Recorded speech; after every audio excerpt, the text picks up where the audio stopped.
Hey, it's #1 best-selling author and motivational speaker, Erik Qualman. Most of you know me as Equalman. I could not be more excited about today's 7 super tips with the one and only Elon Musk. Elon Musk takes things to a whole new level for us here at Equalman Studios, because as you know, our whole mission in life is to unlock and unleash your inner superpower. And when we think about Elon Musk, he's really a modern day Batman. Our hope is with these 7 super tips, it helps unlock and unleash your inner superpower. And that's why we're highlighting all these current superheroes with their super tips. So without further ado, here are Elon Musk's 7 super tips.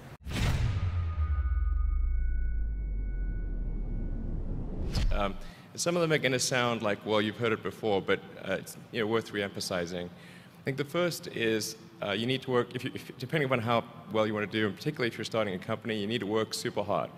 So what does super hard mean? Well, when my brother and I were starting our first company, instead of getting an apartment, we just rented a small office and we slept on the couch.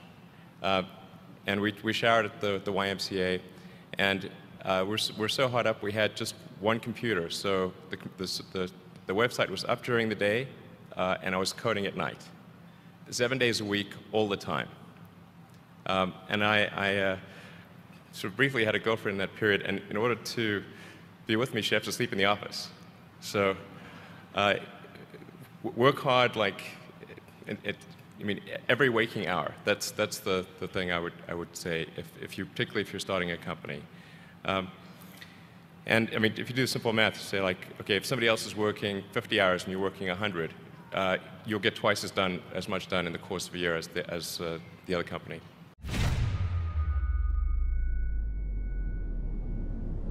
I think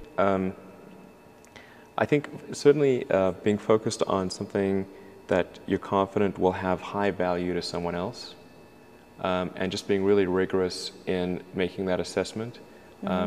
Because people tend to, a natural human tendency is wishful thinking.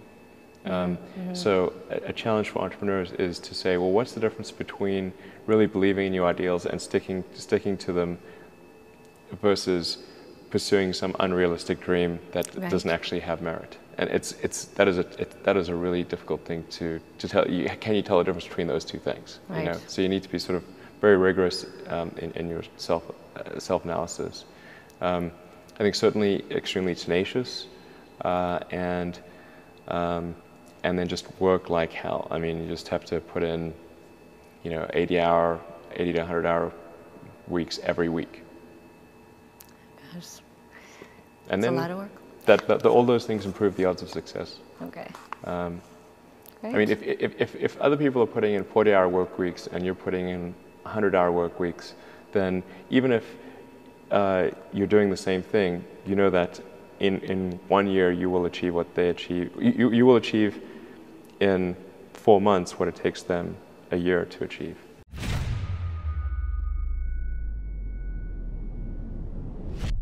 I think successful entrepreneurs probably come in all sizes, shapes, and flavors. I'm not sure there's any one particular thing. For me, some of the things I've described already, I think, are very important. I think really an obsessive nature with respect to the quality of the product is very important. So, being obsessive compulsive is a good thing in this context. Really liking what you do, whatever area that you get into. Given that, even if you're the best, there's always a chance of failure. So I think it's important that you really like whatever you're doing. If you don't like it, life is too short. I'd say, and also if you like what you're doing, you think about it even when you're not working. I mean, it's something that your mind is drawn to, and if you don't like it, you just really can't make it work, I think.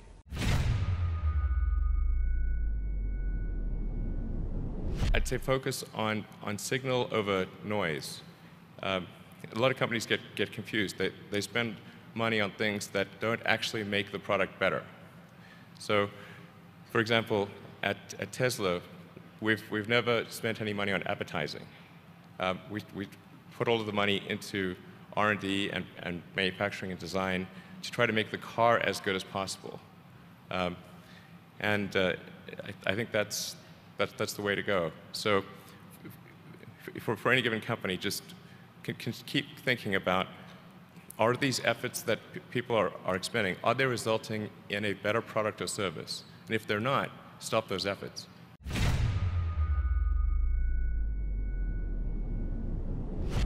Just in general, critical thinking is good. Examining whether you have the correct axioms, are the most applicable axioms, does the logic necessarily connect, and then what are the range of probable outcomes? Outcomes are usually not deterministic; they're a range, and so you want to figure out what those probabilities are, and make sure, ideally, that you're the house. It's fine to take. It's fine to gamble so long as you're the house. Yes. And a subset of that is to listen to critical feedback, which you alluded to earlier. Always solicit critical feedback, particularly from friends, because generally they will be thinking it, but they won't tell you.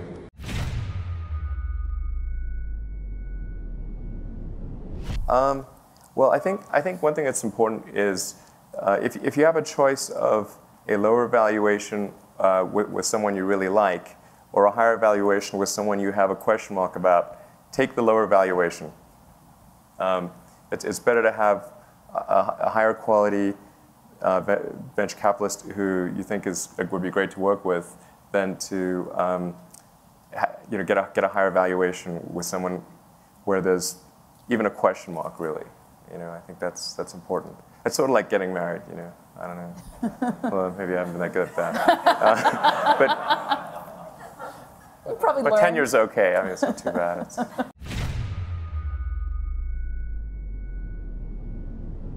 I think there's maybe there are definitely some good schools out there, but I think some of the mistakes, at least in my opinion, that I see being made in education is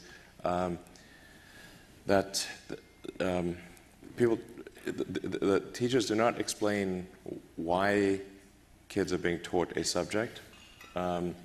Just sort of get dumped into math and well, why are you learning math? What's the point of this? This seems like some, for some people, like maybe it's I don't know why I'm being asked to do these strange problems. But the why of things is extremely important, because our brain has evolved to discard information that it thinks has no relevance. So then, if on the one hand you're being asked to memorize or learn, say, formulas, but you do not know why this is the case, then you have this cognitive dissonance of, it seems irrelevant, but I'm being told to remember it, so I'll be punished. so I better remember it. So the why of things is very important, and then being able to, and then picking kind of a problem, and then using various educational tools to solve that problem, like using math or physics or economics to solve that problem, is far more engaging than teaching the tools. That's it for today's 7 super tips with Elon Musk. I love Elon Musk because he's all about literal moonshots. To ensure you get next week's 7 super tips, make sure you subscribe below. And remember, in the meantime, it's not what we take from the world, it's what we leave behind. And if you've seen the movie Moana, but they also like she's raining men. It's raining men, not she's raining men. It's raining. Okay. But if you've ever seen the movie Moana, you know this move from The Rock. I won't sing the song, but it's "You're welcome." And the consistency, so we can use it on a day-to-day level to show success on whatever we do. Whether it's riding a motorcycle amazingly, like the guy behind me, or writing your first novel. Do I have to say my name again? It's a little freaky.